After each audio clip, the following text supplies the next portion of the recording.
দেখেন আজকে আবার আসছি, ওরা কীরকম এখানে দাঁড়িয়ে আছে সবগুলা একদম খুব ভালোভাবে মস্তি মজ করতেছে।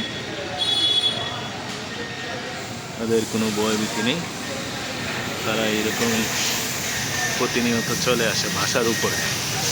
এটা আমার একটা ফ্রেন্ডের বাসা, তার বাসার সামনে এরকম মানে এরকম হয়ে থাকে, প্রায় চলে আসে। ওরা কোথা থেকে আসে আসলে বোঝা যায় না।